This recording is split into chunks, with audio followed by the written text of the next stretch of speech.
Hey, Brant. Hey, Chris. Uh, so I heard you lost the file. Oh, yeah, a little bit. You lost our episode. Yeah, We spent an hour and a half doing that episode. I know. There were a lot of jokes in there that I could never get back now. I'm sorry. I had people. I told people they were gonna be there to listen to my funnies. I don't know what to say. I know what to say. All right. Hey everybody. Hey everybody out there. This is Chris and Brant, and welcome to the YouTube version of Comic Related's Related Recap after midnight.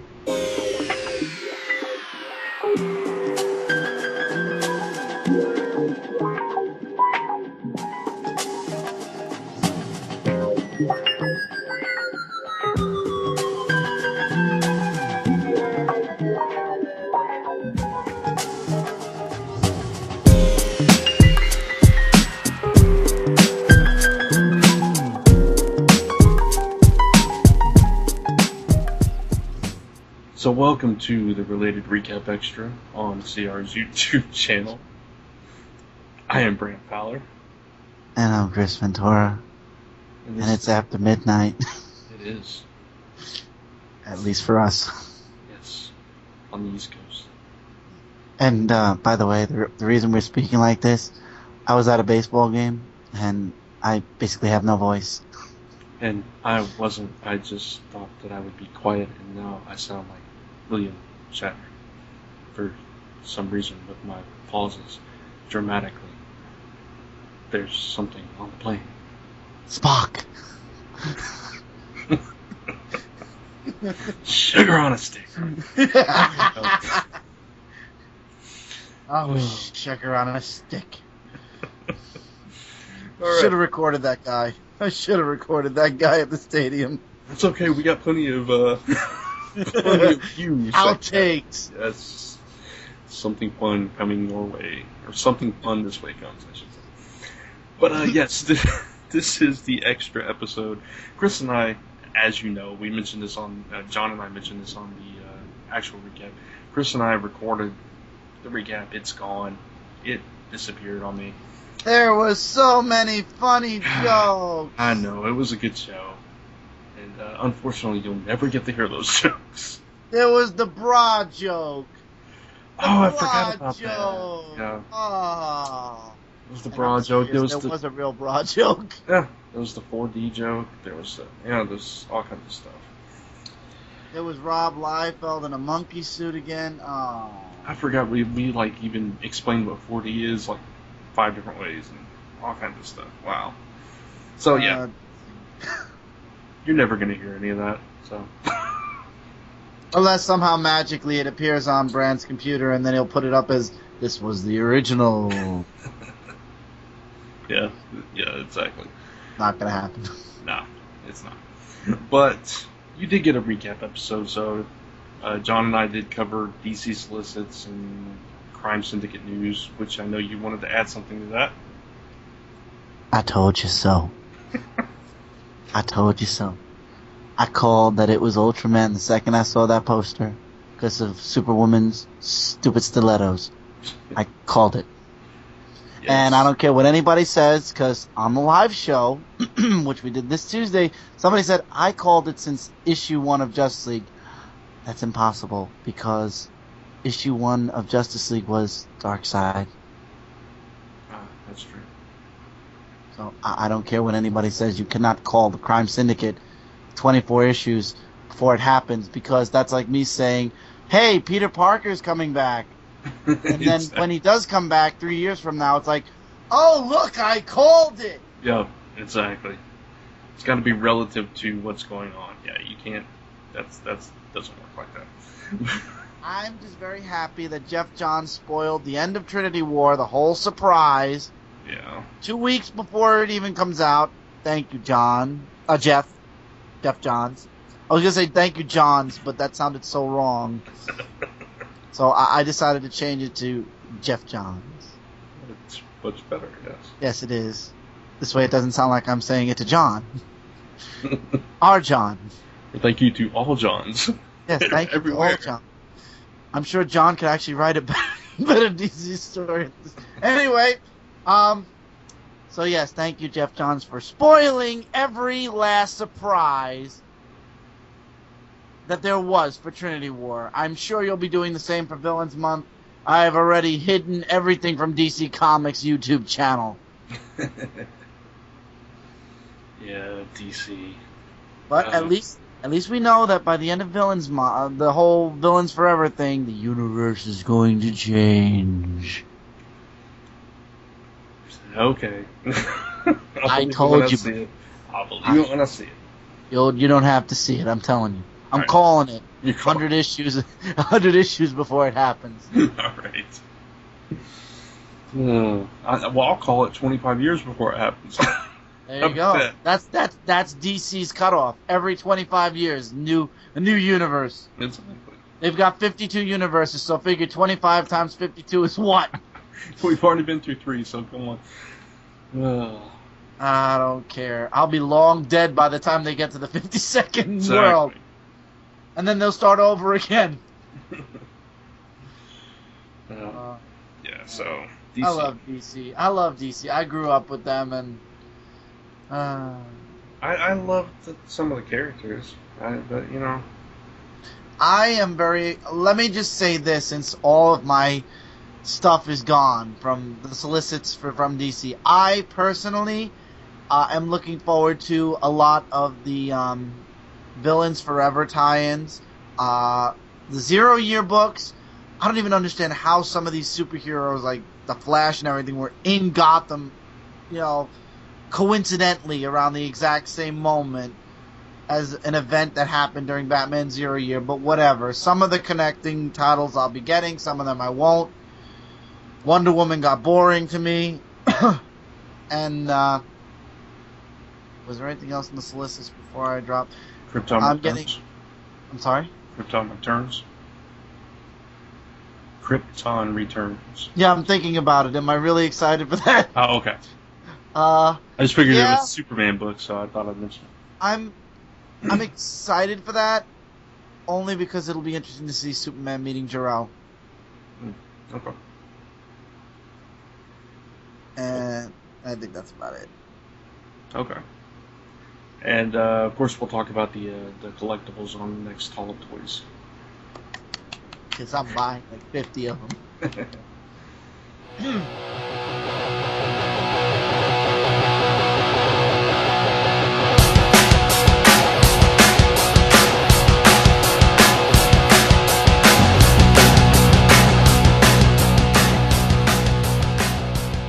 So yeah, all right. Well, that's DC talk for this week. We've done tons of DC talk between that and anybody that goes and listens to this week's Zone 4. Beware, especially if you're DC. I'm almost scared to ask. Oh, just some more Dan Didio stuff, you know. Oh, okay, then that's good. Yeah, exactly. So, but we're actually going to talk about some Marvel stuff on the extra. Yes. Because Marvel Solicitations are now out. They came out, as we're recording this, they came out today, or about 12 hours ago. So, but yeah, so they're out for November, and we're going to talk about some of the highlights through it. Yeah, and let me just add that I'm not as excited for all these books as I was for DC. Just saying. Well, I'm a Marvel guy, so I'm a little bit more excited. But that's why it's good. You're a Marvel, I'm a DC. When Marvel comes around, you can be excited. When DC comes around, I'll be excited. Though I still have to say I'm more excited by, so far, not solicitation-wise, but so far by 0 Year and Trinity War than I am about the Marvel events. But we'll see. We'll see what happens. So, yeah. What? No, I was going to say, well, you can start because the first book is actually something that is concluding. Yeah, which is kind of odd to talk about it because the first issue came out this week, and we're already talking about the conclusion here. But Infinity number 606 comes out in November, and there's not much to be said about it. I mean, the event just started, so we can't really talk about what's to come. It just says Heroes of the Earth versus the Forces of Thanos. It's an oversized conclusion. That's all we know. Yeah, we've heard some negative reports about Infinity #1 so far. Yeah, but you can't listen to anybody's review. You have to have your own point of view. And by next week we will. So, I'm sure. However, I think I told you so. Yeah, I can't answer that right now. So yeah, of course there's several Infinity tie-ins, and there's too many tie-ins actually. I will say that the one for the New Avengers tie-in, New Avengers #12, just that one line, the House of Black Bolt crumbles, intrigues me. It does, but at the same time, it all depends on Infinity. How well or bad it does. And I have to mention this. Mighty Avengers #3. The cover intrigued me, alright? But then I read this solicitation and I see what I'm assuming this guy's name is. And I'm like, really?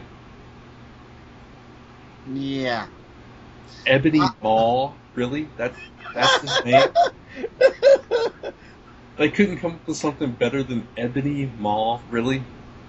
Wow. Yep. Oh, yeah. Wow. Love that variant cover, by the way, also. Yeah. I really don't. I'm being sarcastic. I know. Yeah. Thanos comes to Harlem. Yeah. Wow. I don't even know what to say about this book. I know what to say. I'm just not going to say it. There's no words. There's no words that we're going to say on the show. There are several words. One word that I don't like is... where is it? Spider Hero. Oh, yeah. Spider. Oh, God, yeah. So that's probably a skip. But... Yeah, I was going to get the first... I am going to get the first issue, but I have a feeling by the time this issue comes around, I'm probably going to... Yeah, goodbye. Yeah, that's just... They could have done so much better than that. That's just such a disservice. I'm sorry. This is Marvel. They must have 50 Avenger books and 50 X-Men books. They have to keep the ratio. They have Amazing X-Men. They need the Mighty Avengers. No, that's fine. That's fine and well. But this is a team that is, it's comprised of people like Luke Cage and Falcon and, Power Man, and characters like that. And then they have a character named the Ebony Maw and a cover that says Thanos comes to Harlem. It just rubs me the wrong way. Anyway. At least they didn't say Thanos came to the hood. This is true, or even worse. Exactly! So, the other two miniseries tie-ins, they end as well. Heist and the Hunt. I'm not laughing at that. Okay. I'm laughing at... Could you imagine if Thanos walked into the hood and instead of an Infinity Gauntlet, the gems were all on rings and he goes, "Yo, what up, guys? What up?" Oh. That sounds like a Robot Chicken plot. I know. I have a feeling we're going to see this on Robot Chicken.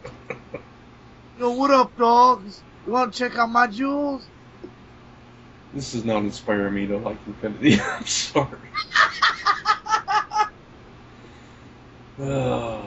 Homie G-Dog Skillet. Alright. It's worse. Oh my god. Secret Avengers 11. Why am I afraid? The Junk Man of Brooklyn. I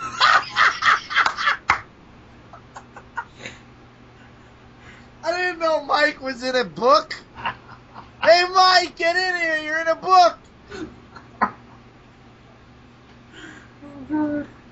And it's got Iron Patriot, Fury, and Agent Coulson in it too. They have Brooklyn in the Secret Avengers. That's what I was saying. No. Oh, shoot. Hi, I don't Mike. think We're- I knew we were recording. Oh, yeah, so, yeah, the rest of the tie-ins. I know you're really excited about the Wolverine and the X-Men annual. No. But it's Kid Gladiator. And No. it's the Shi'ar Empire. No. But it's Wolverine and the X-Men in an Infinity tie-in. No. Okay. I would buy the book just if I needed firewood. Okay. So what about you? Well, let's see. What do we have here? Avengers AI number 6. The man behind the iron the man behind the iron, in parentheses, man, mask revealed. Sorry, once again, voice. Definitely more than meets the eye. With Division's teammates in turmoil, what's a telegenetic techno being to do? Are you reading Avengers AI? I read the first 2 issues, yeah. I find it interesting. Yeah, but this is getting weird. It's weird. I don't know. We'll talk about it in a little bit. Okay. Alright, so, right, because Yeah. Okay. Also Cataclysm. Well, before you get to that, I gotta mention Avengers Arena. Okay, go ahead. Yeah, I left that for you. I was going to do Cataclysm and then go back up, but go ahead. Okay. Sorry. I don't know. Yeah, Avengers Arena apparently is ending with us issue 17 and 18 in November. 18 being the Searing series finale, as Arcade's mad plan comes to pass. Who lives, who dies, yada yada yada. So, yeah. Why? Every time I jump onto a book, does it die? Now, see, if you'd listen to Zone 4 this week, that would be so funny. You'll have to listen. Everybody will have to listen to John Wilson's theory on why books die when he reads them. When he reads them or when other people read them? No, when he reads them. So you have that in common. Apparently. Don, I feel your pain, man. Feel your pain. We should just go walk over to Marvel Comics and touch the building and watch it die. Hey, now. Well, they'll rebuild it. It'll be the new... Oh, new Marvel Now. No. Let's talk Cataclysm. Okay, let's talk Cataclysm. Alright. And then we'll talk about the new Marvel Now. Cataclysm. 2 parts in 1 month. Oh boy. Apparently, hunger isn't going to matter because Galactus is still alive, or still in the Ultimate Universe. So I don't know why anybody will be reading Hunger anymore. Well, that's just the introduction to it, isn't it? It's just like the prelude. Yes and no. Hunger was supposed to be an event, but I guess Marvel saw that this event was going to stink because I read issue 2. We'll get to that. And they decided to go straight into Cataclysm, which is understandable. So now Hunger is a prelude, and it feels like a prelude completely. Thank God. I just feel like this is another ultimatum. Mm. That's just my feeling on it. You read Ultimatum? No, I know of it. Okay. I know basically what happened. Yeah. Yeah, basically every single X-Men died, Right. and Ultimates separated. Peter Parker had a horrible artist and then died after his good artist came back, and now we have Miles Morales. And Miles Morales has the artist that should have been doing Spider-Man from anyway. There are 3 tie-ins. There is the Ultimate Spider-Man, the Ultimates, and the Ultimate X-Men, and each one is 3 parts. Only 1 part comes out in this month. Are you getting any of this, by the way, Brant? I'm actually intrigued by Hunger enough to maybe check this out. It could be a jumping on point for the Ultimate Universe. I don't know. Yeah, I think that's what this feels like. It feels like Galactus is going to be there.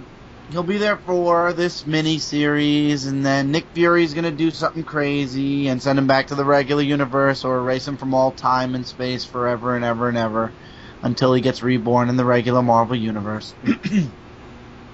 So, I think I'll be reading Cataclysm. Yeah, like I said, I'm intrigued so far. We'll see if it holds my interest. I wish they would have found a way to bring back the dead in the Ultimate Universe, but dead is dead. Until it's not. Exactly. Which takes us over into Spider-Man. Oh, please, you go ahead. I can't. Well, skipping over the very confusing annual that mentions Peter Parker. Yeah, that's not really that interesting either. Let's see. I love how he does that. This Okay, let's talk about issue 22 Superior Spider-Man is the first issue of the Darkest Hour, the quote-unquote Spider event of the year, as Flash Thompson, aka Venom, encounters Otto Octavius for the first time. So that should be interesting. Can I say one thing? Yeah. When's Peter Parker coming back? Well, technically, Issue 25, I know. technically it is Peter Parker. It's just not his brain inside there. Not When are his they gonna soul. find? When are they gonna find his brain? Key in the brain. Um, What are we doing tonight, brain? Tonight to take over the world. So, yeah, Superior Spider-Man team up. Are you reading this? No. Okay. Yeah, I read that first issue and it just turned me off. He's building his own Superior 6, and that just stupid. Yeah. Superior Carnage though. Oh, that's good. Yeah. That is a good series. We'll actually be talking about that later too, I think. Yeah. Yes, we will. So, looking forward to that. It's a 5-issue miniseries. So, and I like the cover art. oh yeah, cover art's beautiful. Very Yeah, I think it's Chris Clayton. Claremont. Oh, Clayton Crane. Sorry, Clayton Crane. Chris Claremont drawing the cover. I know. And Superior Foes to Spider-Man. I know you're not a fan, but I still enjoy this book. It's funny. It's a good read. It's just a fun, different kind of book, and I like it. So, looking forward to that. I would be more interested if it wasn't twice a month. Yeah, true. I agree with that. Maybe you'll try out the first trade or something. See if you like it. Yeah, I think that's what's gonna happen with me and the double up books. I'll probably end up trading them. And I am like 20 issues behind on Scarlet Spider, so Don't worry, you're not missing out on much. so I mean, seriously, you could breeze through them in like an hour. okay. Yeah. I think it's about to get interesting with this issue. Gotcha. I will. I'll just mention this. I'm not really interested, but I want to mention that Marvel Knights has a new title with X-Men number 105. So. Oh wow, I didn't notice that. I noticed the Spider-Man one. Oh wow, why are they blacking out the Oh, they're hiding something. It must be. Yeah, I thought it was. At first, I thought it was like a error with the image, but no, it's just like that. Marvel Knights, you're gonna have to catch me up to speed on that. What's the difference between Marvel Knights and the Marvel Universe? Is it like Marvel Max? Sort of.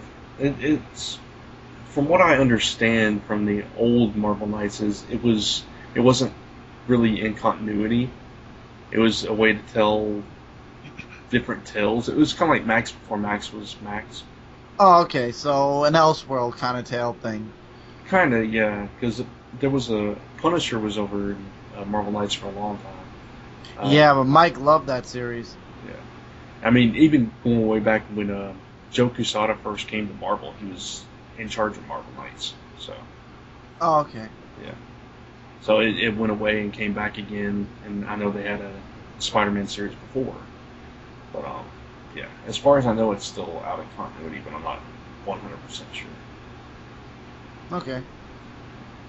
I'm getting the Spider-Man one. That's why I'm asking. I don't think I'm gonna get the X-Men one. I don't think I'm getting anything X-Men after Battle for the Atom.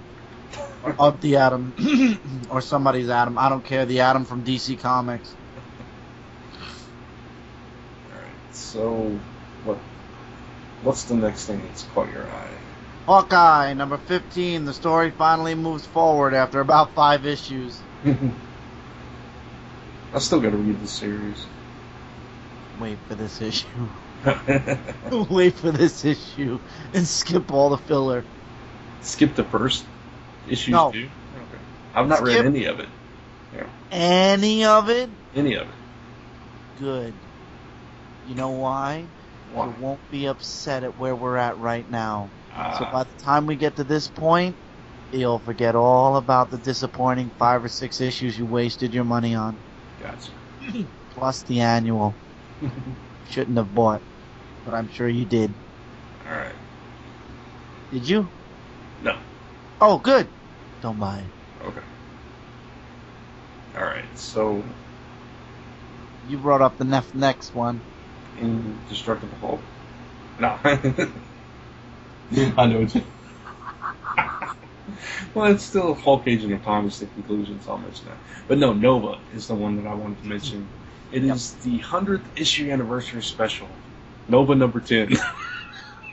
Hooray! We've made it so far in Well- such little time. Yeah, I mean, obviously they're counting the previous Nova series. But, yeah, what excites me about this, though, in particular, is that it guest stars the New Warriors. And I'm a big classic New Warriors fan. And of course, the original Nova.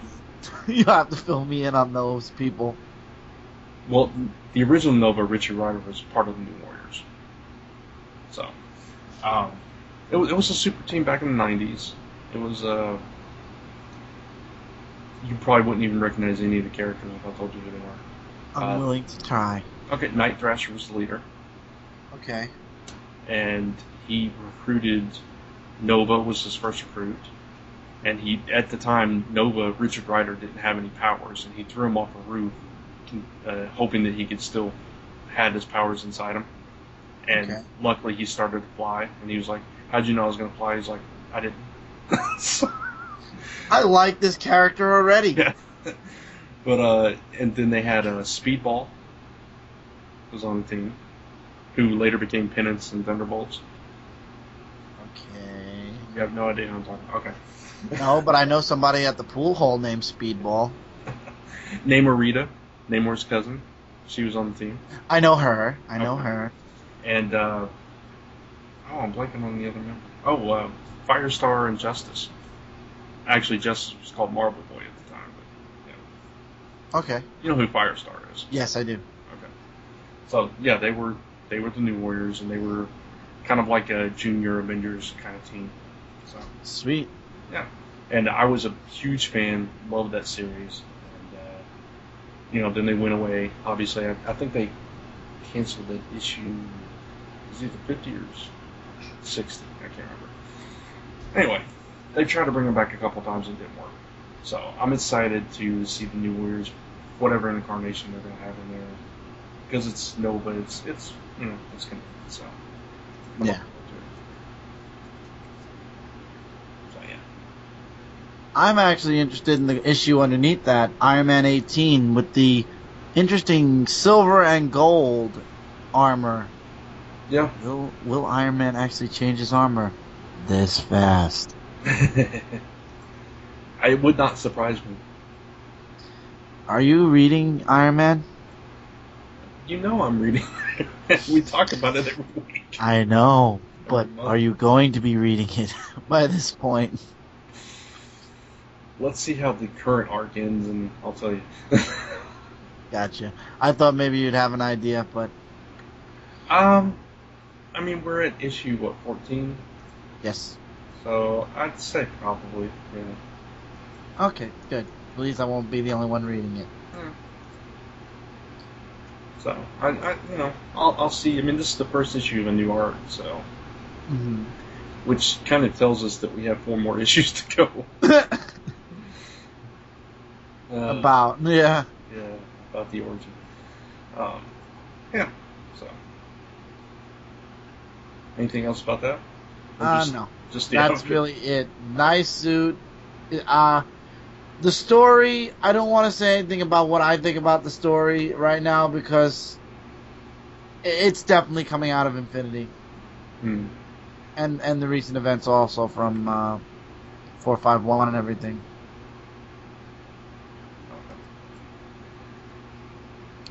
Okay. So what about you? What you got next? Let's see. Um. If you bring up one of, I know what you're looking at. No, I'm skipping past a bunch of stuff Okay. because even the Daredevil story doesn't look that appealing. I was thinking about mentioning the Agents of Shield, but it's just reprints, I think. Uh, scrolling down. Oh, your favorite book. I knew it. Long Shot saves the I world. knew it. Yep. Joking. I do like the photo bomb variant cover though. That's actually what they call a Deadpool photo bomb variant cover. No, I'll actually mention another book that you're kind of groaning about is Amazing X-Men #1. I'm excited to see Nightcrawler come back. So I'm happy Nightcrawler's back. He doesn't need his own book. well, it's not his own book. It's a team. It's a team book, but it's got Wolverine, Storm, Beast, Iceman, North Star, and Firestar in it. Can I ask you a question? Sure. Okay. Wolverine, Storm, Beast, and Iceman. They're in Wolverine and the X-Men, all new X-Men, Storm and I believe I don't think Firestar is. You got North Star from Astonishing X-Men that they decided to move over because they canceled Astonishing by this point. And you have Firestar coming back. All you need is Spider-Man, and you take away everybody except Iceman and Firestar. You got Spider-Man and his amazing friends. Yeah, I love that. What do you need the Amazing X-Men for? Just get rid of everybody. I mean, I would have liked to have seen a little bit more variance. You're right. Wolverine, Storm, Beast, and Iceman are overused. I agree. But, you got to have Wolverine in the Nightcrawler book. And it's just, you got to. And he's got a strong connection to Storm, too. So, Yeah. They could have just put him in one of the other books. I know. But, 'tis the way the cookie crumbles. yeah. So what's the next thing that's caught you? Next thing that caught me actually was this all new X-Men issue 18 and 19. Not as much 18. Issue 19 did more with Kitty Pryde shaken up by the events of the X-Men crossover. With her students gone, what is Kitty to do? So obviously we now know that the young X-Men are gone. Yep. Although we don't know why or how. Oh, very true. And we don't know if they're gone as in back to their time or gone as in missing. Although I would wonder if they're missing, why Marvel didn't just say missing. Yeah, sure. So, all new X-Men becomes not so. I don't know. It's not going to be all new. I mean, obviously they weren't going to stick around forever, but I think the all new X-Men are going to change into like when Nightcrawler comes back, it'll be Nightcrawler, Colossus, and the Apache Chief guy on the cover over here. I don't know what his name is. I forgot. If you haven't seen Apache Chief in DC for a very long time, you should. Thunderbird. Fun. That's it. So wrong.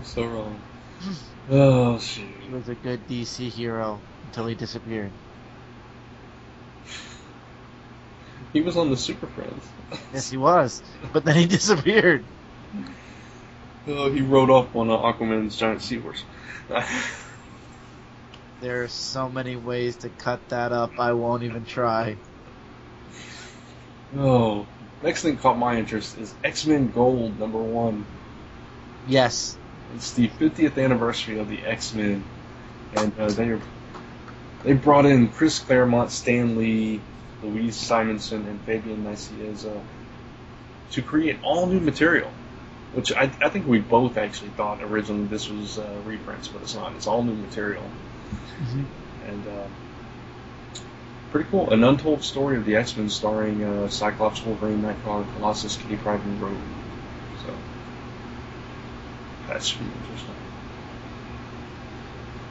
It's $5.99. It is, but it's 64 pages. I was just gonna say, but it's 64 pages. Yeah. I hope the cover's in gold. That would be nice. I wish they would do like a. I know they can't because Jim Lee's co-publisher at DC. Yeah. But I'd love to see a Chris Claremont Jim Lee book like this, just to because of the '90s relaunch of X-Men. Yeah. Unfortunately, Jim Lee's being Usher right now at DC Comics, ruining DC Comics 4th of July. You really have to bring Usher into every episode now. I'm gonna try not to, but I feel like it's a trend. And I know I'm pissing somebody off every episode. Like, at the moment I say it's like, oh, come on! Yeah, me. Oh. I'm joking. Alright, so, the next thing that catches my eye is nothing. Yeah. That's pretty much it. Yeah. Oh, I will mention this. The Deadpool Annual is written by the creators of the Thrilling Adventure Hour. Ben Acker and Ben Blacker. I'd be scared. Eric Radcliffe is a fan of the Thrilling Adventure Hour. I don't even know if it's a podcast or a web series. I can't remember which one it is, but I've never partaken of it, so I don't know. He's a big fan, though. So.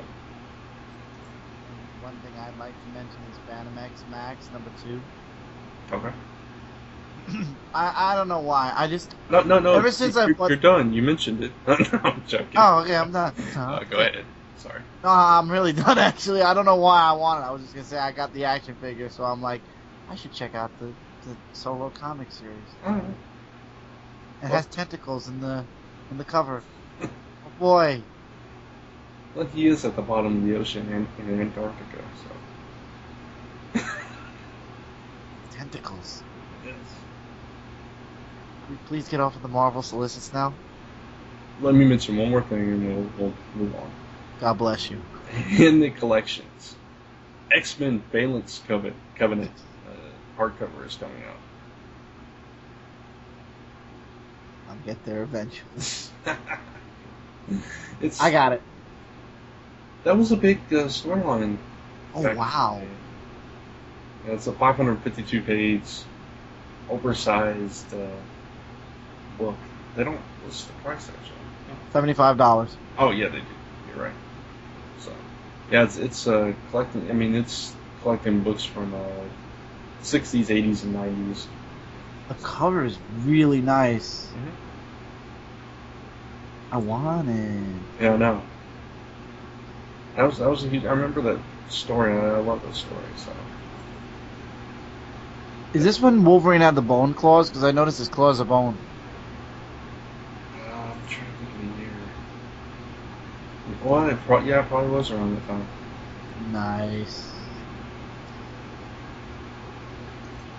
Yeah. So. Did you know, just a little,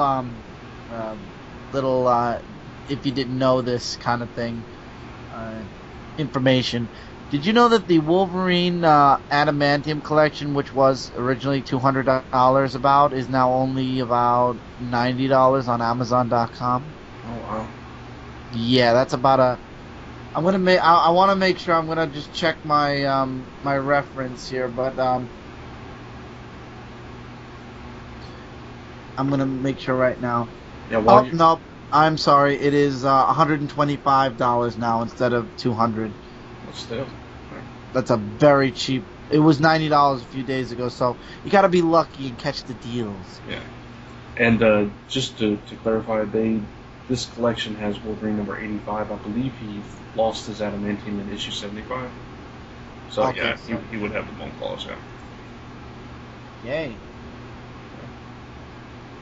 So there you go. That's the highlights from Marvel Solicitations for November 2013.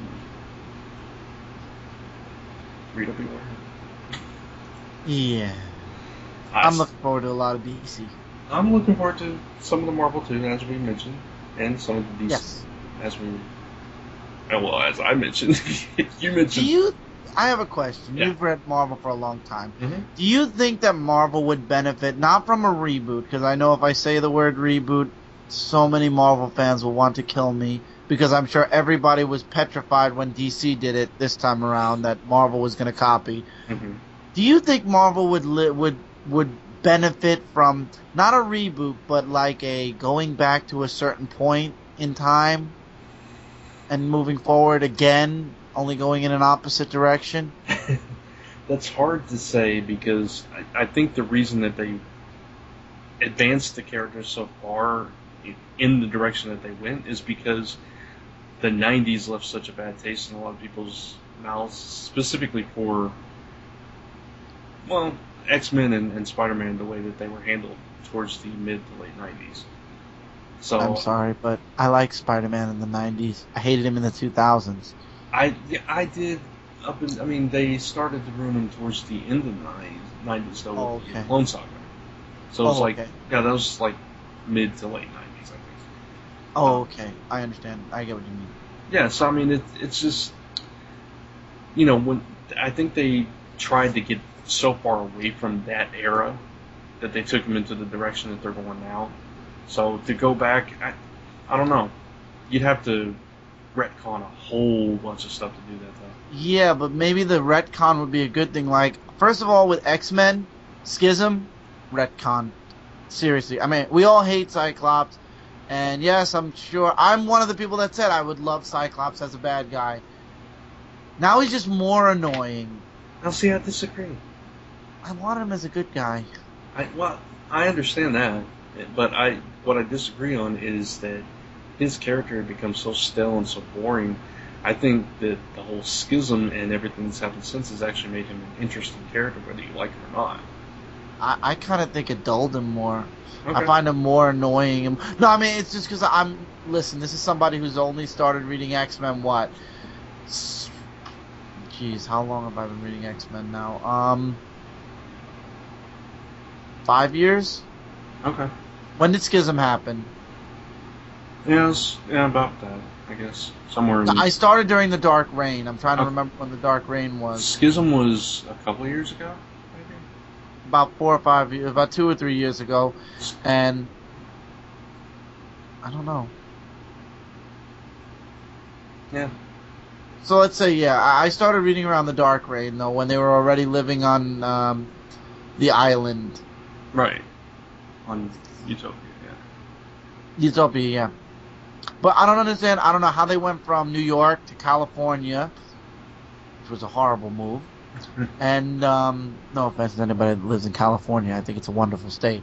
I don't know why the X-Men went there, and I don't know why Professor X was hated and abandoned for a while, and he can walk. I missed out on all that. Okay. You need to go back and read X-Men Deadly Genesis. You can find it's a mini-series. You can find it in trade. That will answer pretty much all those questions. Sweet. So yeah. Was that during the because I got like a huge amount of trade paperbacks. Uh-huh. Was that during Astonishing was it during Astonishing X-Men? Probably. Okay, because I have Astonishing X-Men Volume 1 through 5. Okay. Yeah, I'm not sure. I'd have to go back and look myself. Everything starts to jumble. But yeah, that explained why the whole thing with Professor X, because it was actually you know the whole story about when they brought in Wolverine and Banshee and all those characters because the original X-Men were missing. You don't know this? Yeah. The giant size number 1. Yeah, exactly. And that's when they brought in. Yeah. Well, X-Men Deadly Genesis kind of tells the story of there was actually another team that he sent in, and it leads to some ill feelings between the X-Men and Professor X, and things kind of skyrocket from there. So, because he sent in another team and they died. Yeah. Ooh. Yeah, so it was, it came down to where Professor X had been lying to them about certain things, and he had this agenda and stuff. They kind of ruined Professor X, really. So. Yeah, thank you, Marvel, for pooping all over one of my favorite characters. Mm-hmm. Exactly. So I'm guessing you got pissed off, and a lot of X-Men fans got pissed off at that. Oh yeah, absolutely. I don't blame you. I would be too if I read that. But I've been reading X-Men books for, good lord, since the late 80s. I backtracked a little bit. I'll be honest. I have the first appearance of Jubilee. I have the first appearance of Rogue in the X-Men, not the very first appearance ever. Right. I have her first appearance and when she joined. I have the first 10 issues or 15 issues of the Jim Lee X-Men. And like I said, I got the Astonishing run. Right.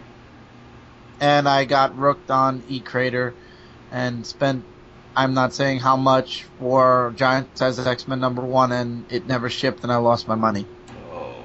And Google didn't help me, so thank you, Google. That's. Well, yeah, so. I don't know.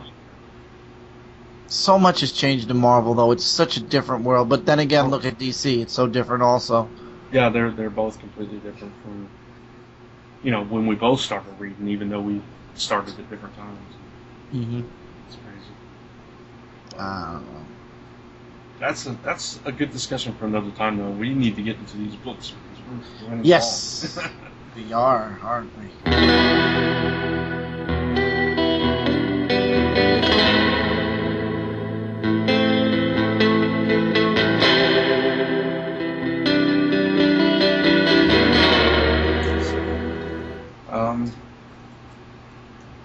So let us. Yeah. I was gonna say let us start, and you, since I've been talking way more than I should be. I was actually going to suggest you start. Okay. Oh, you're so nice. Isn't he nice, everybody? I love him. Now you go first, Brant. All right. Let's see. Where to start? I'm going to start with Iron Man. Okay. All right. Iron Man #14 continues the untold or secret origin of Tony Stark. Mm-hmm. And as we left them last time, Death's Head had shown up, and I'm remembering this right? Yep, you're right. You're right. Good. Death's Head had showed up, and now we jump to Tony Stark's inside the God Killer, and he finally figures out that he can shut down. God help me. Pepper. How did I forget that? The AI that runs the suit. Yes, he can shut down Pepper, so he takes his helmet off, and he's free and clear. He can move and everything, and Mr. Robot Overlord cannot control him. 451? Is that? Yep. Okay. Want to make sure I got that right, because I keep wanting to call him something different. But meanwhile, 451 has control of Death's Head, and he wakes him up to go hunt down Stark. Long story short, that doesn't go so well. Not for either person. It doesn't go so well for Death's Head or for 451. But Stark, he's pretty proud of himself until he figures out that he can't control the God Killer, and the God Killer kind of destroys the entire planet. Yeah. Because he 451 thought Tony Stark was bluffing. He thought he was just not controlling him to prove a point, and even after it destroys the planet, he still thinks he's playing a game, and so he sets it on course for Earth. And that's how we leave it. With the and that's like your short synopsis of this issue. But that's all the major things that happen, aside from 451's arm getting torn off. I like that. Yeah. So, yeah, pretty much the God Killer is hurling towards Earth 451 won't stop it. Tony Stark can't stop it. So, there you go. I have one question for this entire book. Mm-hmm. Why did it take so long for Tony to figure out switch off the dang helmet? Sugar on a stick helmet. Sugar on a stick helmet. Oh, shoot. I don't know. That's what Tony Stark's head is, a sugar on a stick. That's what it is. He's supposed to be a genius, and he can't figure out that he can shut off the AI. That just, like, yeah, you're right. It makes no sense. Hey, I'm Tony Stark. I'm the smartest man in the world. I just don't know how to turn anything off. Yeah. Could you imagine if he really doesn't know how to turn anything off? His light bill must be through the roof. Oh, God. His blender's still going since 1980 what? Well, it has to be anyway because it's all run on the arc reactor. That thing never shuts off. Good point. Yeah, see, look at that. Look at that right there. He can't afford to be able to shut things off because if he did, he'd die. Yeah, and he'd have a Broadway play called Iron Man, Turn the Lights Off. I will say the cover for next issue, I love that cover. Yes, I do too. Do you know what it's an homage to? Let me make sure. Oh, darn. I know what it is, but go ahead. I forget it. It's a Loki cover. I knew it. Yeah, Loki and the Throne. But it's in this case it's. Yeah, but what comic? It's surely a Thor issue. I just don't remember which. Oh, okay. Yeah, but it is. Yeah. Mm-hmm. Yeah, but it's a 451 in a throne surrounded instead of by skulls by the various Iron Man armor. Yeah. Say it. Helmets. Thank you. One thing you didn't mention in the book is that Tony Stark's armory is somewhere in the God Killer. Oh yeah, that's true. So that's gonna help something somewhere. Yeah, that's how Death's Head tracked him. It's from the armor. So. He's such a good sugar on a stick. Or he was. He was. So, yeah, what do you want to talk about next? Superior Spider-Man, number 15. I have to admit... Okay. I liked it. Okay, good. What? It's good for now. Remember, I go story by story. I don't go by it forever. But I like that Carly at least has a bit of a brain, and she's starting to say something's wrong with Peter. But when it comes to Aunt May and Mary Jane, they're like, gee, Peter's acting weird. I wonder if... Nah, that's crazy. Are you really surprised by that for Mary Jane, though? Yeah, especially because she's supposed to be his soulmate, the person that knows him better than anyone else. And it turns out that Peter's current... not his current girlfriend, because they broke... His closest ex is smarter than the woman that's supposed to know him better than anybody on the face of this planet Earth. Okay. But yeah, Mary Jane is a doofus. She should be a blonde. Maybe she is and she dyes her hair red. We just alienated all our blonde listeners. I love all blonde women. Don't worry. It's just Jessica Simpson ruined you guys. You just gotta come back from that now. How do you think buffalo wings grow on buffaloes? I'm sorry. Chicken no. Or fish? I had a friend, a blonde-haired girl, who thought chicken of the sea tuna fish was chicken that they bathed in the sea and then chopped up and put in tuna cans. I'm sorry. No. Back to the comic where it's more interesting than Fish of the Chicken of the Sea. Yes. Hobgoblin versus Spider-Man. And actually Doc Ock is considering abandoning his life as Peter Parker and just becoming Spider-Man 24/7. He can. He has a home base, which is basically a place to live. He has his minions. He has his life. And I'm sure he has access to food or whatever else he needs. He doesn't need to be Peter anymore. And his life is the Peter Parker side is spiraling downward. problems at the job. Mary Jane, Aunt May doesn't see him that much, and school. He's been absent from class, but Anna actually drags him back to class, and things fix up. And yep, it looks like Doc Ock has a new girlfriend in the making. Oh yeah. And then finally, we find out that the Green Goblin doesn't want Doc Ock, even though Doc Ock is questioning it already, to find out that he has a hack in his spider bots. So he turns off the hack long enough for the Hobgoblin to be found and attacked. And long fight short, by now everybody should know this. Since Spider-Man can't take out the Hobgoblin because he disappears, he decides to just let the civilians do it. And blurs out the Hobgoblin's true secret identity. Yeah. That was great. Yeah, exactly. I was like, now that is I don't even know what kind of move that is, but that is a whoa kind of move. Yeah, I mean, and you have to mention where he's at the time that this happens. The Daily Bugle. Yeah, he's at the Daily Bugle with Ben and Robbie. They're all standing there, and this is a spoiler, but we've already said it, and it's been out for over a week. So he says it's called Hobgoblin, and his name's also Phil Urich, and then it has an 800 number to call, and everybody's just staring at him. It's like, son of a to be continued. Ba-dum-bum. That was I can't believe he went there. I mean, I can, but it was just like that.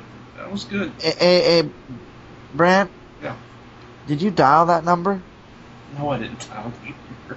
I wonder if that actually is like a Marvel's. Usually Marvel doesn't do that unless there's they don't put a number on there. I wonder if that's like a little thing. If you call it, something happens. I don't know. You want to call it and find out? Go for it. My phone is far away from me. I'm on my phone. Can't call. Ah, darn. Let's see. There's actually a forum discussion about that I just found. Are you serious? I am serious. And? Hold on, I'm trying to find the answer. Alright. If it's good, tell me to call. Alright. Somebody asks, does the number actually work in real life? I'm going to see if there's a response to that. Come on, somebody answer the dude. It would be funny if that's Marvel's number. Nobody's answering. Nobody knows. Oh well. That would be funny. What is it? 1-800-555 SPDY. S what? SPDY.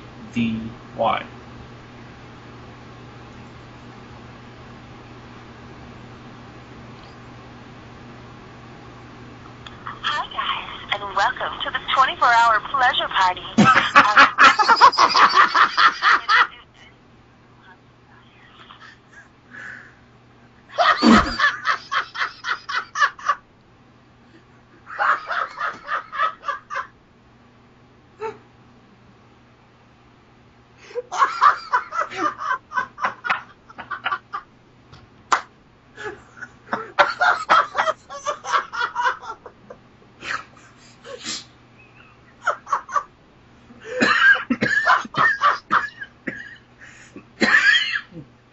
Now we know how Doc Ock gets down, alright? Time out!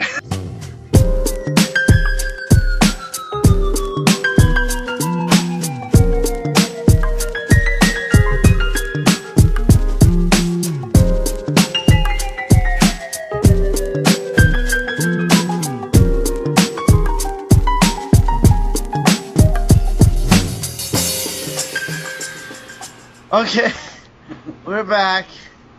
We're back. I need a break. Don't call that number. You don't. Don't call that number. And don't, if your kid has that comic, make sure they don't call that number. Wow. That's ridiculous. Way That's to wrong. go, Marvel. Good job. This is going to be reported on comicrelated.com right after this podcast. It totally is. So you're probably listening to this and it's already too late because I can hear Brant's fingers typing. You beat me to the article already. No, that was a water bottle. I wouldn't type in anything. Oh well, you can beat to the article. I'm too lazy tonight. Big disclaimer: don't type that number in. Okay, looking over the number though, I enjoyed the issue. What did you think? Yeah, no, it was a really good issue. I had fun with it. You had fun with it? I had fun reading the issue. Okay. 9-year-old boy calling that number. I went to Spider-Man. I know what Hobgoblin is. No, don't even go there. Don't even go there. No. That poor company. It had to be in a Spider-Man book, of all things. Well, news is news, Brant. This is not the superior Spider-Man. Well, it's a superior something, but we won't go there. Hey, I'll have you know, a lot of the XXX movies that were trailered, you thought they were funny when it was DC. Now what? The Superman XXX, remember? Everybody thought it was hilarious. You don't remember, do you? No, I really don't. There was a stint about porno with superheroes. Oh, I know. They still do those. I just didn't think it was funny. I think it's kind Oh, you didn't think it was funny? It's, I thought it was creepy. it's creepy, yeah. It's weird. Well, Spider-Man's just joined that party. That's so Let's move on to another book, please. yeah. Speaking of superior, I was just thinking of something. Must be a very tingling experience. I was trying to avoid those kind of jokes. Oh, sorry. You go get that right in there. That's okay. Superior Carnage. And oddly enough, we open the book with a completely naked man strapped to the table. That's just wonderful. Well, Spider-Man sentences haven't been tingling. Oh, I do have a question about this book, though, but I want you to talk about the book first. Okay. So we have, of course, Wizard and Claw. They're still trying to figure out how to control Carnage. And throughout the issue, we learn that the Wizard is just kind of gone. His mind is just... I mean, we knew that anyway, because he'd been kind of pretty much lobotomized. But, yeah, he's just kind of gone. And they bring in this fourth guy, so the Frightful Four will actually make sense. And it's this scientist in a wheelchair. And they're going to infuse Carnage onto him. So that's pretty much the whole plot of it, really. It is, I mean, more or less. I mean, Yeah, basically. Because the Wizard gets his butt kicked by Carnage otherwise. yeah, because he let him go for a minute and realized, oh, Cletus Cassidy is brain dead. Oh my god. What? Grant, go to the middle of the book fast. Okay, what? Look at the advertisement. You gotta tell me what page. There's no numbers. It's the page where Spider-Man shows up. Which, by the way, is a shady promotion for the crossover between Superior Spider-Man team-ups and Scarlet Spider. Okay. Next to it, the advertisement.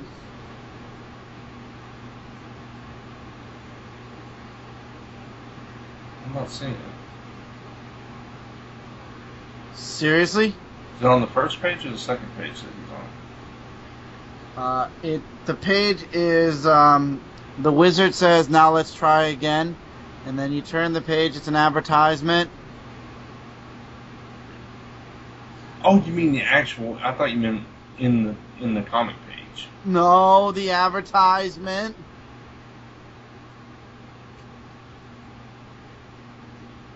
Okay, I must be going right over it. What are we pointing at? Superheroes 4D.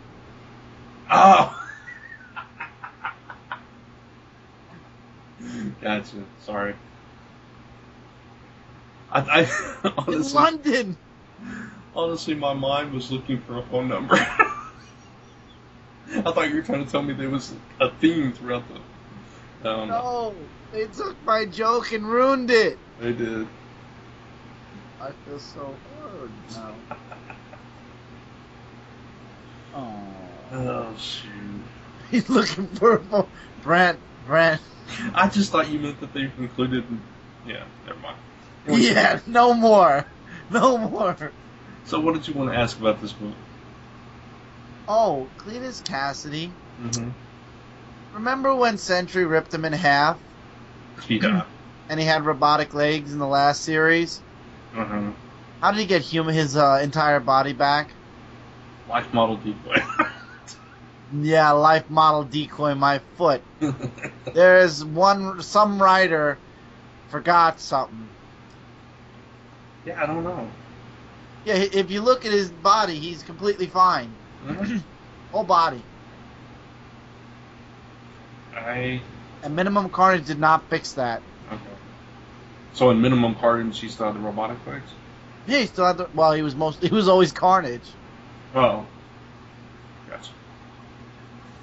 Now I gotta Google it, because I don't know. But what did you think of the issue? I liked it. I figured at some point Carnage was going to move over to somebody else, because if they did it for Venom, if they did it for Toxin, if they did it for almost every single other symbiote that there is known to man right now, it was only a matter of time before Cletus Cassidy lost to Carnage. Yeah, which makes me sad. I don't like how they did it. Cletus Cassidy should not be brain dead. Dead, fine. Completely brain dead? No. Yeah, I think you said it on another show about how there's nobody else that can really do Carnage. I mean, obviously there's probably somebody out there as sick and twisted as Carnage. Yeah, but Cassidy, it's not the same. Yeah, it's not. You're right. I mean, even with Venom, it's not the same Venom without Eddie Brock, but Marvel insists that anybody can be Venom now, apparently. Yeah. Which I disagree with, but whatever.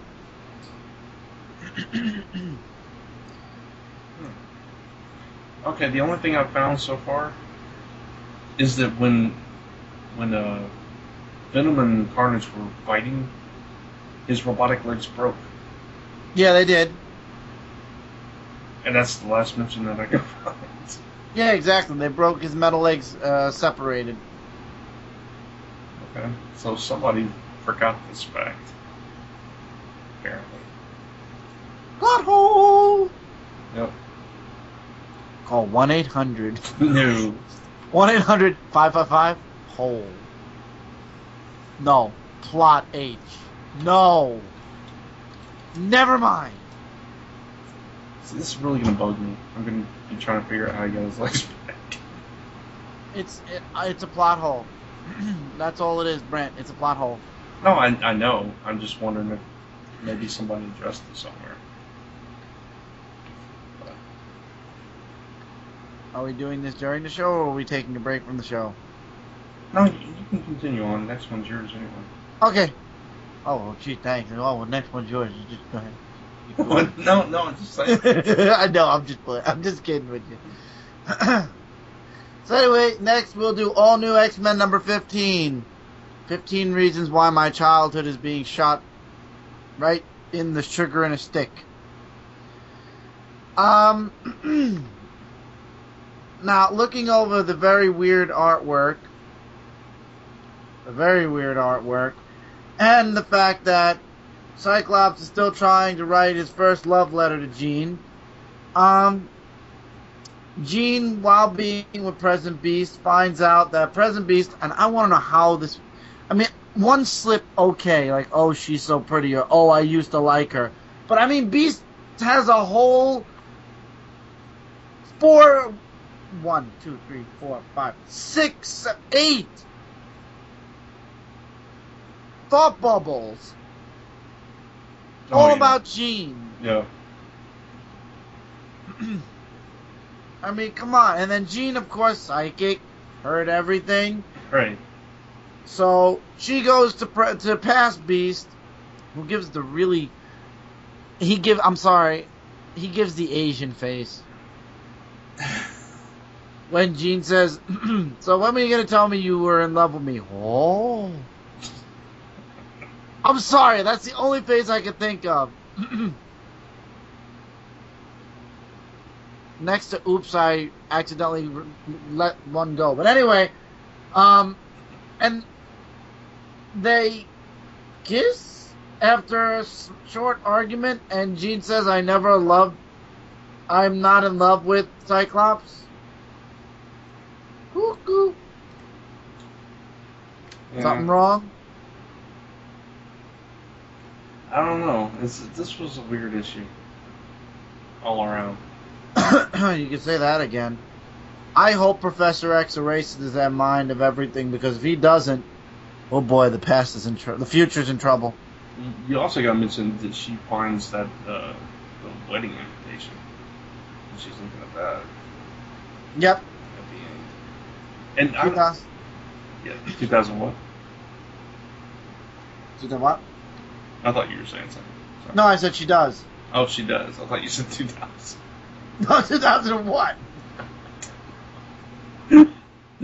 But I did think it was cute that she kept running into Rachel Gray, and they kept just staring at each other and running off. Yeah, I thought that was funny, but It was out of place in this book, but yeah, it was funny. I felt awkward in a lot of scenes in this book. I felt like maybe we shouldn't be watching this, like when Beast was talking about how much he was in love with Jean when she was that age. Yeah. Under 18. Mm. And it was in such detail, and then yeah, I just felt like I shouldn't be in this moment with these characters at this very moment. Gotcha. I don't know if you felt that way. I mean, it was a little bit creepy, but I mean, I get what they were trying to go for. I think they oversold it a little bit, like you said. Yeah, oversold it and did it wrong. Yeah, I agree. But, and you know, my biggest problem with this whole issue though was the art. Oh my god, yes. Now, I don't know if I've read other stuff that this artist has done or what his background is, but my god, this felt like I was watching a Teen Titans cartoon. Yeah. Yeah. And, yeah, it was not good. I remember you mentioning on, I think it was your comic review, you mentioned about their faces disappearing. Yeah. Jean has no face in several panels. Yeah. Yeah, every time they get into which is, it's a technique, but every time they get into like a far away shot, they lose all the details in their face completely.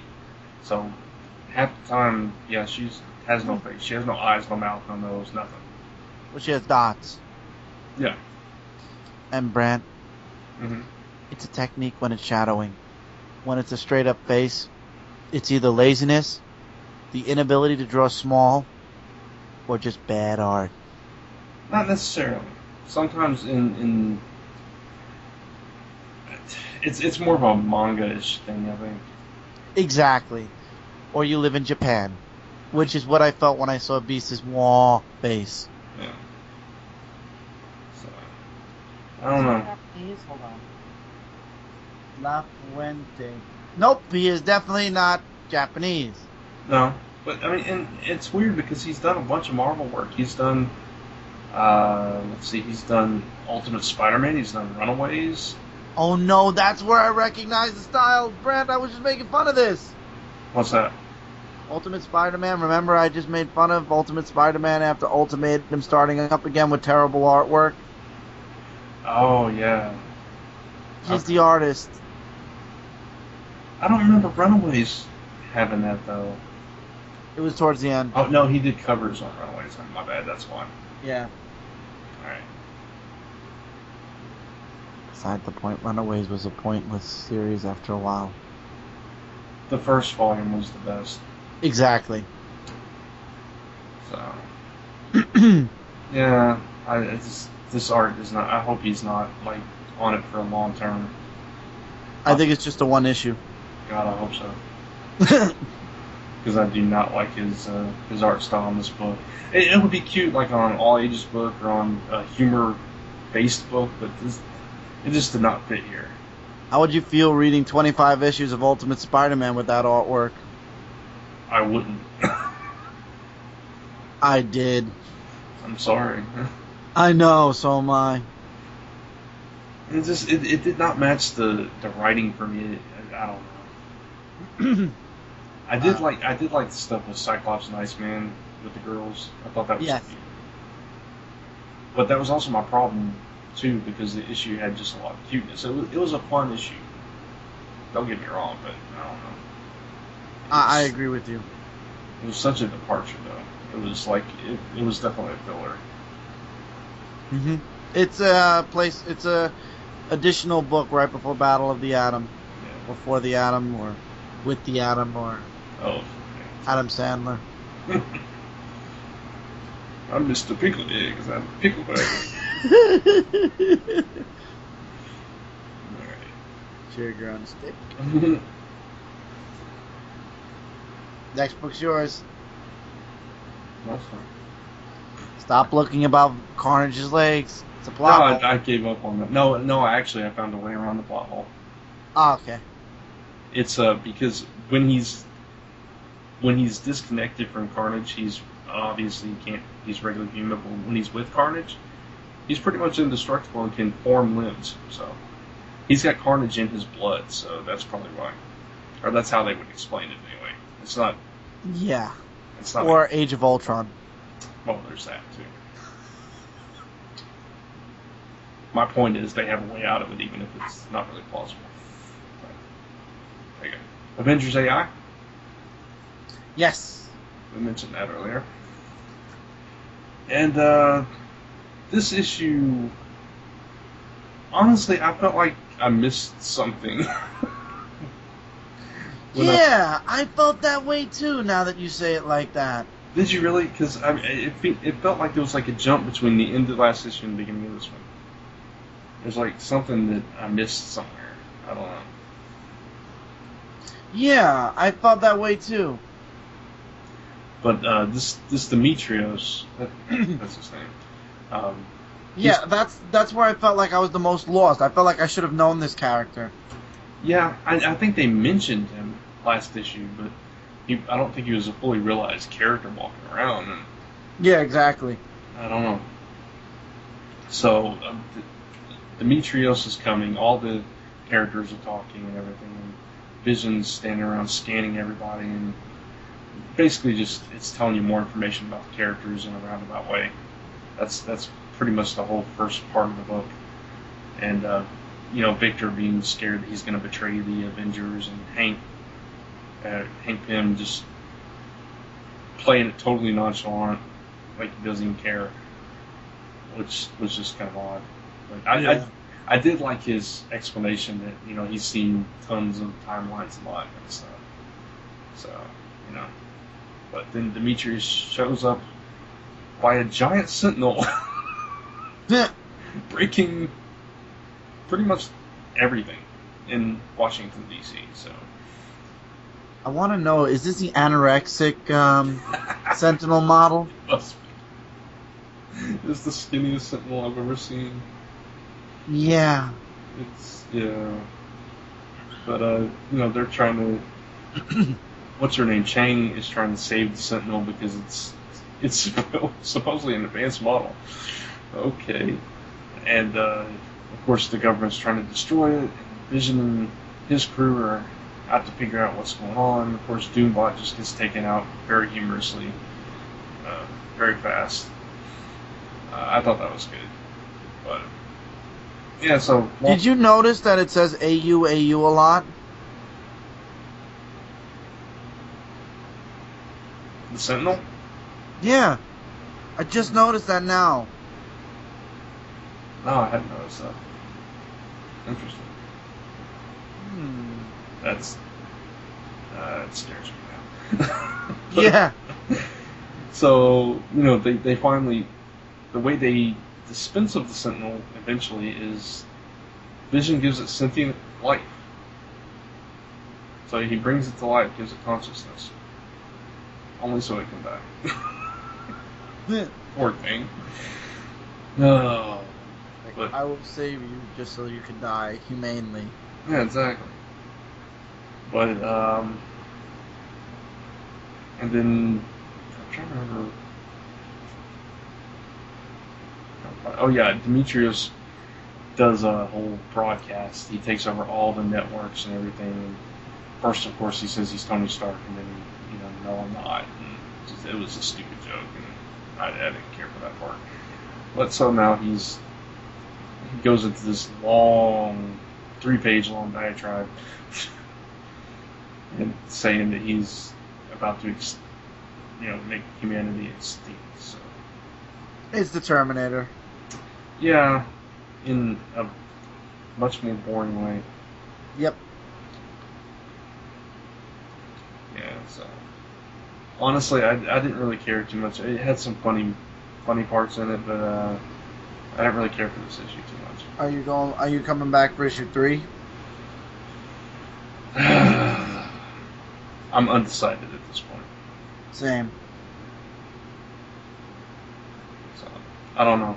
I guess it'll depend on what all's coming out that week. Yeah, I agree with you. Exactly. I have nothing to add, honestly. I agree with you. Yeah. So moving on.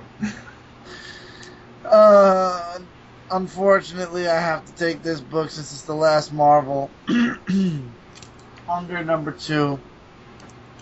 I'm curious to see why, unfortunately, is your choice of word there. They made Rick Jones so whiny and... I'm ruining... I don't want to be the one to... I can't do it. And then he brings Galactus back to the Earth at the end of the issue, and it's like, oh, I failed. And now everybody's turning into little machine monster things, and there's a woman in a very short, small bikini. Drawn very misproportionately. To be continued. Well, they were on the beach. Yeah, oh no, they were on the beach. Yes, that's right. Yes, I'm not going to be unfair about it. They were on the beach. Yeah. And Silver Surfer was the best character in the entire book. Mm-hmm. He actually talked to Galactus and honestly understood him. And it was the Kree that started a really bad reaction. And they're talking about how the tethers or the connection or the time stream in the Ultimate Universe has been severed, will never be the same, and it might quite possibly destroy the entire Ultimate Universe at some point, which is basically Marvel's way of saying, hey, maybe we can't afford to have 2 universes, so we might get rid of one. It better not happen. I do think before you guys think I want that. Do you think it's interesting what happened to the Galactus things when they landed? It's almost like they're merging with people. Yeah, I think they're like the Borg. Mm. I classified them as such. Yeah, it's kind of like that. I do like the final lines by Silver Surfer and Rick, though. Yeah, that was funny. What did I do? Well, we've doomed your planet. That was a rhetorical question. Sorry. Yeah, that was fun. And I didn't really... I mean, obviously Rick is a little bit whiny, but it didn't annoy me as much as it did you, I don't think. So. I don't know. For a $3.99 book, I want more than whiny. I want whiny with a bit of action. Yeah. I think we'll get that in the next issue. I hope so.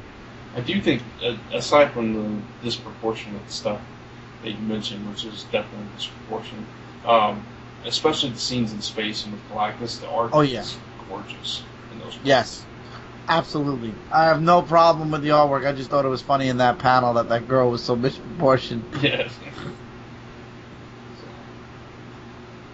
So are you going to finish the mini? Absolutely. Okay. Yeah, I am too. So yeah, no, I'm gonna finish, especially because I'm already halfway through it. Why not? Right. Okay, so you is up next. That is up next. All right. Let's go with Batman. Sound good to you? Okay, Okay. I had to find it. Sorry. Oh no, it's fine. Batman number 23. At the mercy of Lady Vic. I Excuse me. feel bad for him. I feel so bad for him in this issue. I know. Yeah, he gets crapped on by everybody, pretty much.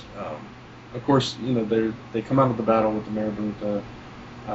That's they're finishing up the battle as the issue opens because that's where we left them last issue. And they get out of that and they rescue Luke's father, of course.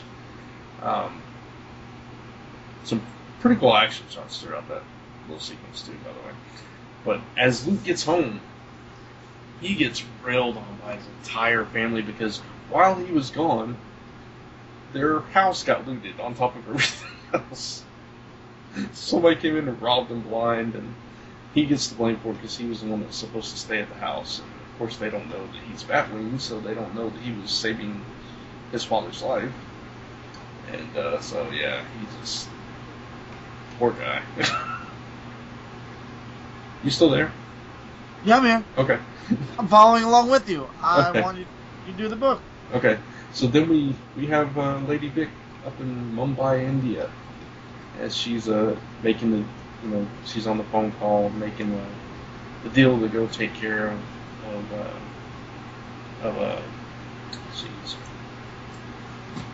Batman. I'm getting tired. Wayne Wayne Industries. Tech, yeah. You're supposed to do the collateral damage, like not kill somebody. She was supposed to destroy Wayne Tower. Yeah. Yeah. I'm sorry. I got, as I was looking through it, they mentioned the characters in that motif walking around. Yeah. So she was warned of them, and all the while she's like on another mission where she's taking somebody else out. So she's an assassin, and she's sent to Gotham to destroy Wayne Tech and everything. Poor Luke, he's with his girlfriend, and finds out that's not going to work out either. So he gets crapped on in there too. So he's off to. Well, actually, he's about to leave, and Wayne Tech blows up, and so he has to go hunt down who's doing it. And he comes face to face with Lady Vic, and they fight it out for a little bit, and she shorts him out and tosses him off a building, and we leave him careening to his doom. With the tagline at the end of the issue, splat. So, One thing is, I think I know who is the one that sent Lady Vic. If you remember in the previous issue, there was that guy that warned Bruce if he didn't give him back the mines in Africa, yeah. he would hate for their he could be really dangerous competition. Mm-hmm. Yeah, I think this is him. Yeah. Yeah, that's a good guess. I'd say it's quite possible. But this Lady Vic, I'm not familiar with her at all. Neither am I. So is she new or has she been around? Do you know? And this is a toss up in the air because, like I said, I have no clue. Remember, with me in DC, I was mostly with Superman up until Green Lantern, Blackest Night. That's when I started branching out into anything that wasn't Superman or Justice League. I'm gonna say she's new. Okay. I mean, I'm sure Wikipedia could correct me if I'm wrong, which is what I'm doing now. But I mean, she's not a totally original character, but she's interesting enough. I'm fine with her. Not crazy about her costume. nope, she's old. Apparently, she was in other comics. Okay. I just don't know where. I'm gonna look up now.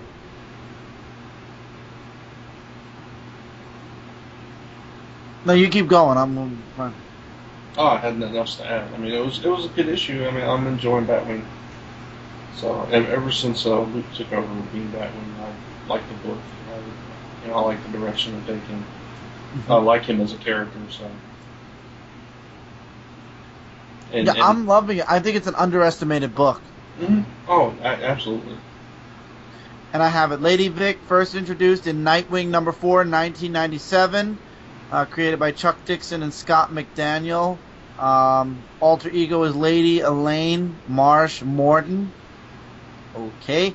Team affiliates are Tartarus, the Injustice League, and the Secret Six. Okay. Gotcha. I am stupid. I apologize, everybody. But she was never in a Superman nor JLA comic that I bought. Well, there you go.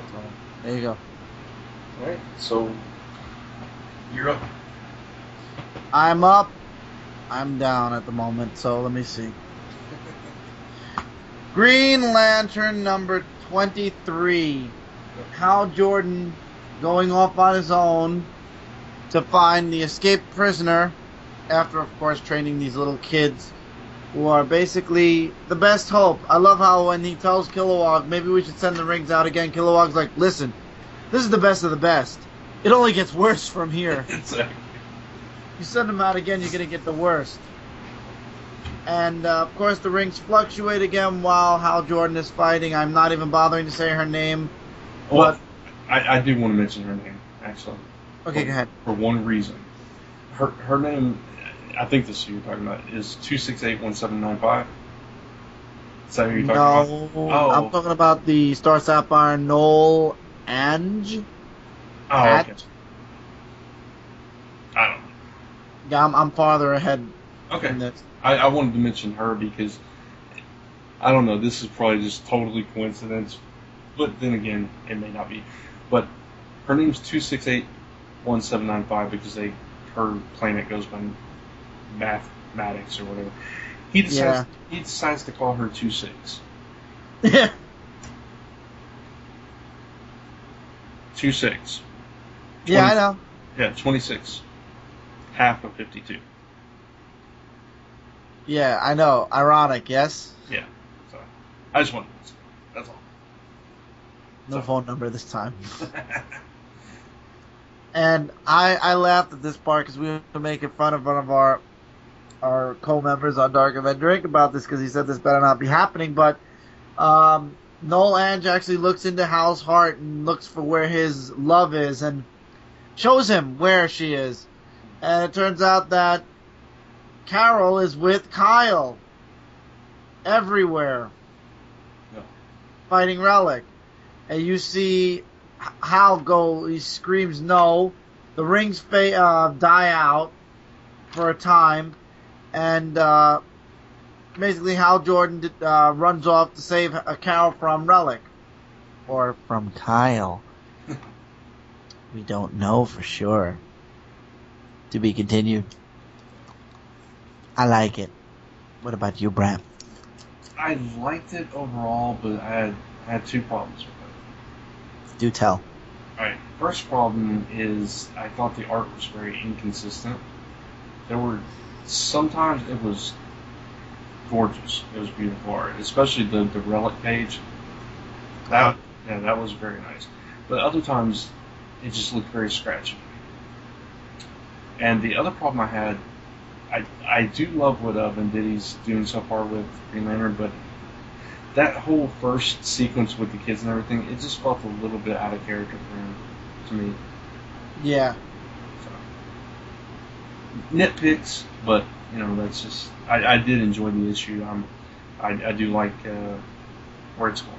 So. Mm-hmm. Alright. Alright, so you're up next. That's all our joint books, I think. No. What am I? Are there? Oh yeah, unless we're doing Phantom Stranger. I didn't read it. So. Okay, neither did I. Okay. So, and I just wanted to mention Superior Foes of Spider-Man because I thought it was another fun issue. I won't go into a lot of detail about it. Mm-hmm. It was a fun issue. I enjoyed the series. Okay, and three books I wanted to mention from DC Action Comics. really more of a filler issue, getting ready for the Psy Wars, but it's like a filler story arc. It was a nice issue. It was the Pax Galaxia. It was an interesting two-part story. Really good artwork. Uh, but once again, more of a segue kind of series. Earth 2, I feel bad for the JSA. They got their butts handed to them in less than 2 pages. And there's a new red tornado that was introduced. And then really quick with Swamp Thing, still dark. The Cedar is building up to be a huge villainous character. All 3 books I would, 2 books I'd recommend, and 1 book I'm kind of with. Gotcha. And I wasn't going to bring up Swamp Thing, but since we're running through books, I figured I might as well. Because Brant right now is calling me a liar. Only because you said skipping Swamp Thing. Because I thought we were going to go in depth, and I didn't bring that book over here. See, that's cool. Alright, so yeah, Number 16 was good also. What was it? Garfield number 16. Oh, okay. Lisa Moore colors it. Yes, she does. She's our friend. Yes, she is. Alright, so that wraps up the books from August 7th. And yes, we realize that it's way past that now. But that's okay. Next episode, we were talking about the books that came out on the 14th, which is this week. Yay! And we'll quickly go through these. I'll let you start with Dark Horse because I know there's one in particular. Several in particular. Well, I know, but I know Yeah. you know which one I'm talking about. Yeah, I'm very happy to say that Halo Initiation is finally here. Number 1. I'm looking forward to that. I'm looking forward to Star Wars number 8. And I'm going to look into Resident Alien Suicide Blonde number 0. But that's basically a number 1 of 4 instead of a number 0 of 3. The first story arc was okay, but I'll just look into it. But I'll probably just those 2 are the ones I'm looking forward to. What about you, Brant? Okay. Mainly Star Wars for me. I might check out Halo. I don't know.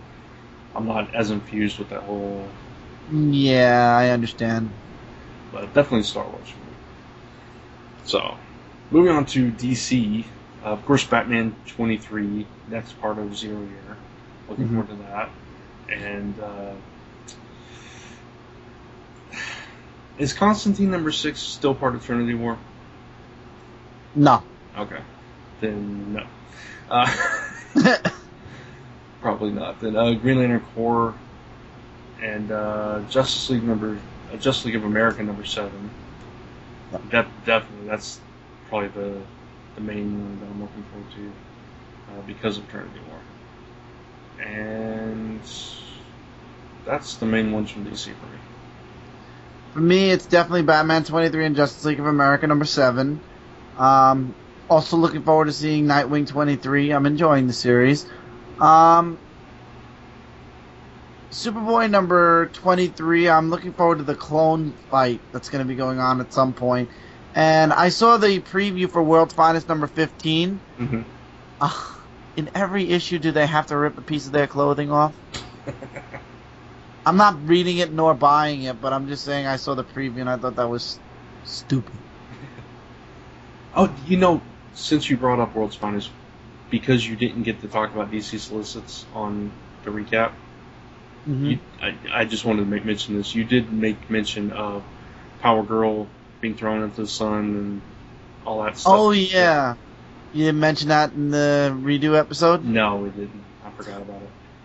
Okay, in the solicits for DC in November, apparently, I don't have the solicit in front of me, Power Girl, to get her powers back, goes off into space and basically does a superhero version of sunbathing. I remember that part of the solicit.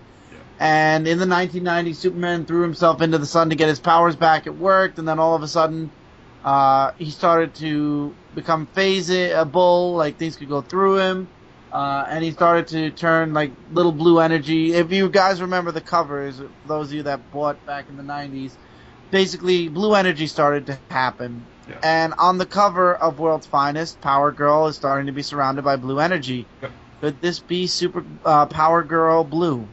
We'll find out. Yeah. And if it is, I'm actually... a lot of people aren't. I understand that. remember, guys, I was not reading comics when Superman turned energy, and I'm not a huge Power Girl fan. So, to be honest, if she turns into blue energy, this might actually be something to make me go, let me see what's going on here. So, it'll be interesting, and it'll definitely be a huge change in Power Girl's powers. Oh, yeah. So, I will be checking that issue and the issue before it out. But it could just be one of those things that happens for like 3 issues and then it goes back to normal also. Thank you. I thought you guys covered that. No, we didn't. So, that just reminded me when I saw World's Finest. Alright, so IDW? IDW, I'm looking forward to X-Files Season 10, number 3. There was another one. I also want to look into Thunder Agents number 1. Yeah. And that's all I got. Yeah, Thunder Agents number 1 I definitely want to look into, and G.I. Joe Special Missions number 6. And Nate, I don't know about if I'm still on board with Half Past Danger, but possibly. Yeah, I lost interest in that too. Yeah, so. Alright, so Image for me, Mind the Gap number 12, you know I'm way behind. I want to catch up on that. And Walking Dead number 113. Those are the main 2 for me. For me, it's Saga 13 and Walking Dead 113. That brings us to Marvel. Oh joy, Marvel. Let's see, what do we have? Well, gee, I bought Avengers Arena 13. That's so nice. Gee, what else? Wolverine and the X-Men number 34. I'm looking forward to the ending of the Hellfire Club, and Thor God of Thunder number 11. I'm looking forward to the end of the first story arc, believe it or not. Infinity number 1 better be good. And that's it. Alright. Yeah, pretty much. Yeah, Avengers Arena, Infinity,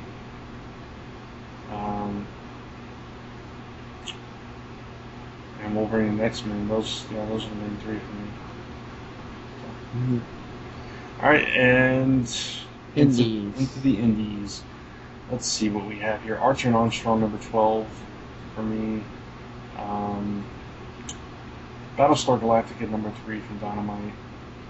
I didn't read the second issue, but the first one was pretty good. Harbinger number 15, also from Valiant. Red Sonja number 2. I'm looking forward to that. Check it out. Six Gun Gorilla number 3. Oh, a lot of indies this time. But that's pretty much it. Yeah, basically the Red Sonja and what he said after that is the Six Gun Gorilla number 3. Yeah. That's it. Next week they have Sonic, so look forward to that. Alright. Well, there you go. That's the books that came out several days ago. Which some of those I'm sure you'll hear us talk about next week. Yes.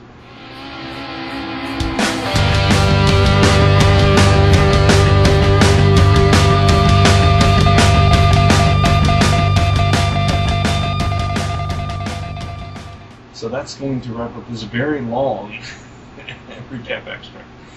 It's Brant's fault. His computer deleted everything. And this time it better record, right, Brant? Yeah. It's also... It says it's recording, It's also my fault we decided to cover Marvel Solicitations. Sorry for the length. You're getting double the recap this week, so don't be playing. See, you get to hear my nice voice. It's after midnight, so it's like one of those midnight specials. Hi, I'm Chris. Don't call the number. Don't call the number. I was gonna say call 1-800-555-Chris. Yeah. Get the eye. I don't want to know what that number might turn out to be too. So. It'll watch some old lady be able to go hello. Don't call that number. Don't call the number in the Superior Spider-Man. No, please don't. I can't believe. Wow. I'm still going to run Heard that it here one. first. You heard it here first. Yep. I might actually let this run and then post the story. Oh, shoot. Craziness. Alright, so that's going to do it for us. Of course, check out all our other shows that we say every week. DarkAvengerInc.com, ComicRelated.com, ZonePodcast.com, Chris's channel, Dark Avenger C86 on YouTube. I feel horrible now. I'm the only one that doesn't have his own website. It's like, yeah, check out DarkAvengerInc.com. Hey, building another one. Sorry. I don't blame you, because I'd have to run it after you were done building it, so I ain't running anything else. You have a blog spot. You have a blog spot, though. There you go. I have a blog spot.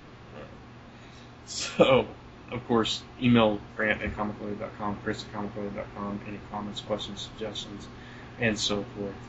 And any books you'd like us to review, like I actually have one that I'm going to be reviewing both on camera and maybe on the podcast. I'll see if I have some, if we can stick it in there. Okay. Cool. This way it gets double exposure, because it's a really good book, honestly. Awesome. And, yeah, that's going to do it. Thanks to the official band of the Related Recap, the Yellow Belts. And with that, if it's comic related, We'll try not to call any numbers to make sure it is. bye, everybody. Good night, everyone.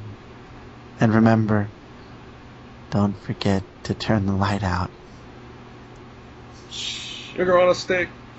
Sugar on a stick. Delilah.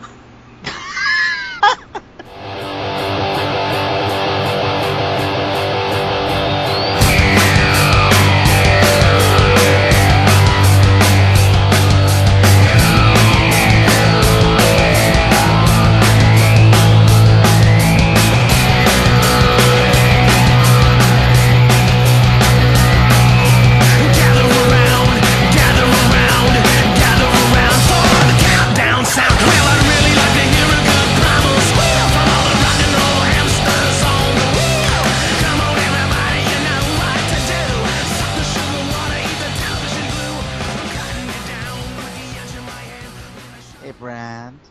Hey, Chris. Lost the file, didn't you? A little bit. Yeah. Yeah, you looked just a little bit. Yeah. Just Yeah, 3 hours of recording. Yeah. You disappeared. Sorry. Not your fault. It's your it's your computer's. I was gonna say it's your camera's fault. Sugar on a stick, man. Okay, let's try that again. All right. Oh man, that was horrible. Camera. I'm looking at my camera. That's why. All right. And here we go again. See, if this was video, I could have picked up my camera and just shook it around. I deleted it. Oh, shoot. Okay. I'll wait till you're done. Hey, that's a good way of saying a curse without saying a curse. Oh, sugar on a stick. I'm gonna use that from now on. Oh, shoot. No, All right. not shoot it, sugar on a stick. Right. Sorry. Oh, sugar on the stick. This is where the music hits. Delilah.